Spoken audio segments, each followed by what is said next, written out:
When I saw it on the television this afternoon, I listened very carefully to her statement, and I've since read a copy of it, and of course I'm very happy to meet her. We need to have a discussion with the Prime Minister. We need to ensure that Parliament has an opportunity to vote on proposals that can prevent us crashing out of the EU in the end of next week. And we also need to ensure that we give security and certainty to the people of this country that there will not be a crashing out at the end of this process. We've put forward our proposals, which are to ensure there is a customs union with the European Union, that there is access to those markets, and above all, there's protections of our standards of consumer, environmental, and of course, workers' rights.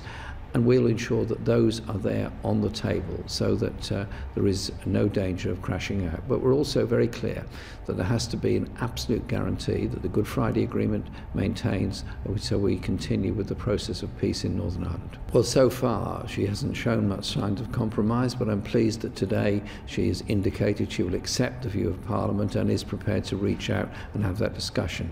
Our basis is about protecting jobs, protecting living standards, and ensuring that our trade continues in the future, and that we don't become some kind of deregulated offshore tax haven on the shores of Europe. It is about supporting people and their jobs, but it's also about the kind of country we are in the future, one that's going to be investing in the future of our people, one that's going to be guaranteeing higher living standards and better wages.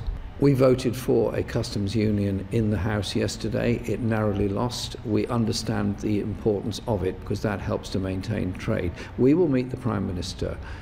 We recognise that she has made a move. I recognise my responsibility to represent the people that supported Labour in the last election and the people who didn't support Labour but nevertheless want certainty and security for their own future. And that's the basis on which we will meet her, and we'll have those discussions, and proposals will be put to Parliament, to understand, early next week, so that we can avoid crashing out at the end of next week, and we can guarantee the protection of those jobs and that trade in the future. I have been meeting MPs from all parties over the last couple of weeks, long discussions with a lot of colleagues, and it's been a very interesting process.